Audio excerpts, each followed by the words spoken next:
Good day, fellow Pokepals. It's time to play Prism. Welcome to the walkthrough. I'm your host, DeoGenZ, and today we're taking out a Tailo. Nope, we're not going to take it out, but instead we're going to add it to our team. I definitely want to raise a 3rd gen, and maybe if we have the opportunity, if I find one that actually piques my fancy, 4th gen Pokemon. I definitely want to take advantage of the fact that there are Pokemons here that normally would not have been seen. It's very awesome, and it has even a more epic appeal to it when you look at it through the Game Boy Color borders to see Game Boy Color sprites and 3rd and 4th gen Pokemon. It tickles my mind every time I see it. Anyway, Tailo, Swallow.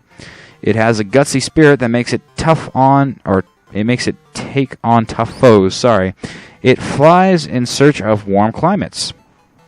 Yeah, I think I do recall around the time that I stopped watching the anime that there was one episode of the Hoenn series that involved a migration of Tailo. And actually, looking back at that, I'm not even sure if it was a migration of Tailo. Might have just been their nesting ground / eating grounds, of which Ash had stumbled across. Unfortunately, because he almost got his eyes pecked out there.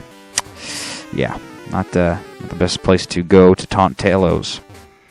They're feisty creatures, and hopefully it's a feisty fighter on our team.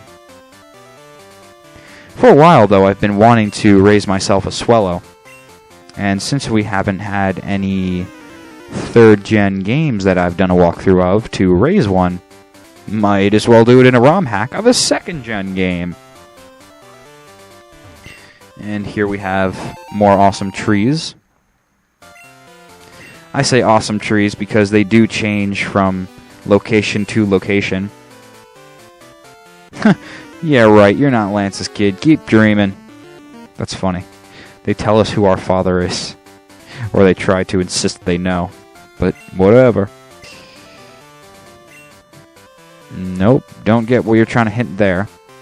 And I wonder if that area can be unlocked later. What's in these stairs here? Okay, speaking of unlocked areas later, we can't go there until we get Surf. What do you say? Yep, we saw that. Yeah, okay. It's a cave down there that's inaccessible through Surf. Big deal. Yep, but I am very much appreciating all the work that goes into this ROM hack and the level design, the fact that it makes each area look different. Because Caper City, what we were in first, was snow-covered. Now as we move kind of northeast, we're going into normal Pine Barrens area. So it's definitely a cool variation of areas to travel. And then taking on these guys, taking on other generations of Pokemon, just adds further to the appeal. And if you would like to play side by side with my walkthrough, then my recommendation skill-wise is to come out here with some Pokeballs.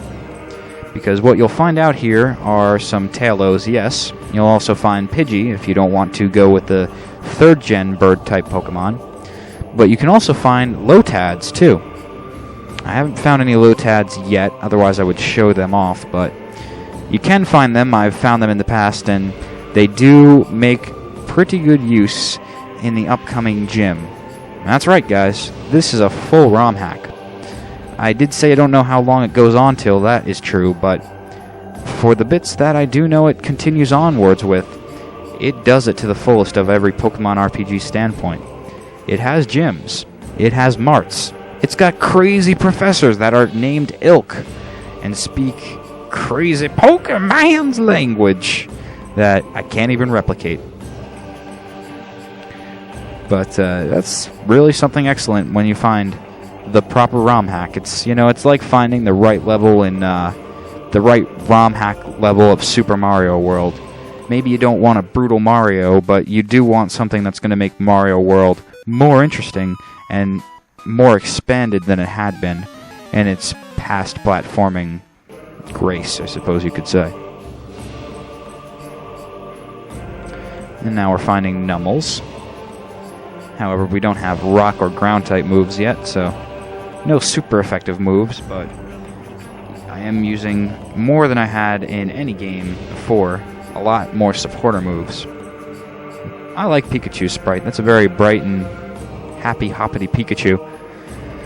It's cool because it's one of the more classic-looking Pikachus, so this is the fatter-looking Pikachu before it went on weight loss and became slim, super fighting Pikachu, but I did like the Chubbas.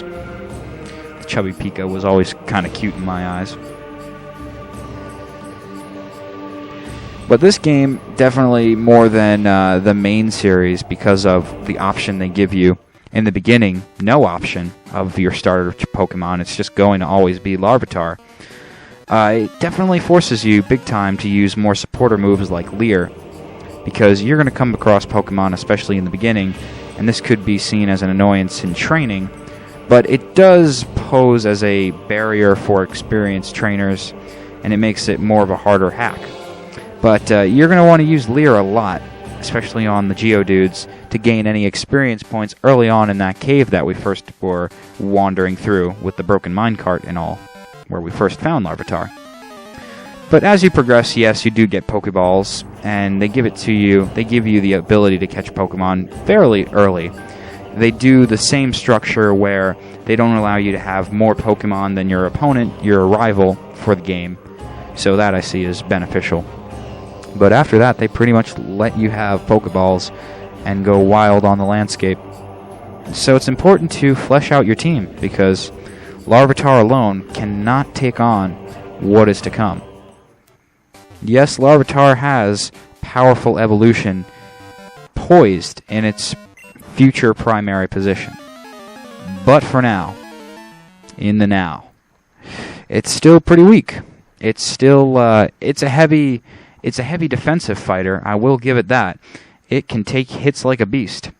And that becomes increasingly important, especially when you need to sit on an opponent for a while and whittle away their HP with Sandstorm like my Larvitar knows, or Leer it out. And do you have anything interesting, disturbingly poked out belly button dude?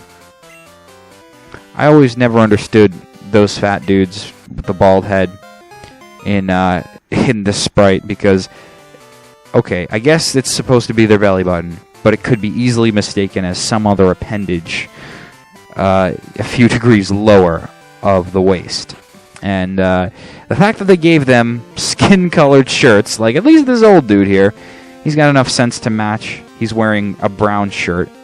We've got red on, but those fat dudes with poking out belly button that could be mistaken as another appendage, no, of course, they decide to wear skin-tight, skin-color clothing.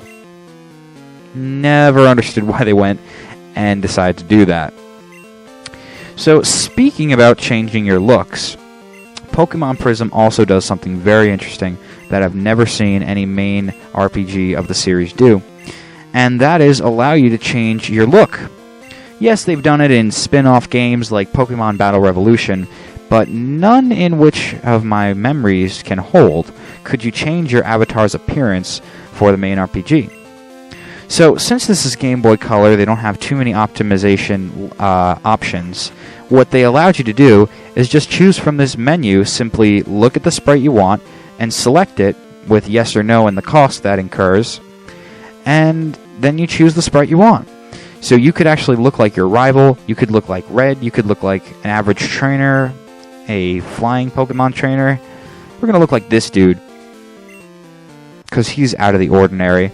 And I think for a Pokemon ROM hack, we should definitely go with all the alternative sprites that are available. And I thought that was really awesome when I stumbled upon it. So this city has a lot of fashionista choices for you to try out. But also here, this does something different than the main series. This is the Happiness Raider, and instead of giving you a useless phrase for you to interpret that could be vague, it gives you an actual fraction. This way you can see, and a grade too, so if fractions don't make quite much sense to you, they give you a grade, a D. So Larvitar and I are just starting out. You know, we're not forging that much of a big bond yet, but as we go on, and as we have evolutions and go through tough times together, we'll take it back and see how the fraction increases. But I really like that they made it a cutthroat number, and it's not a mystery. And the leader of Oxalis City is, if you couldn't have guessed from my alluding of getting a water Pokemon, he's a Fire-type trainer. And nothing different about this Pokemon Center here, but we're going to heal up anyway and get poised for the next episode because we're running out of time. And there's actually a mini-boss to face before the boss. Look at this. Incorporation of the other regions. So mentionings of regions that actually exist. So it's as if this region is connected to the other regions. I love that. Makes it all the more real for me.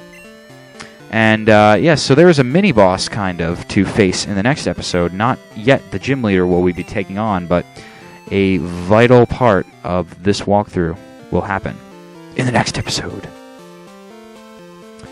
So, a rookie place for trainers, we shall enter.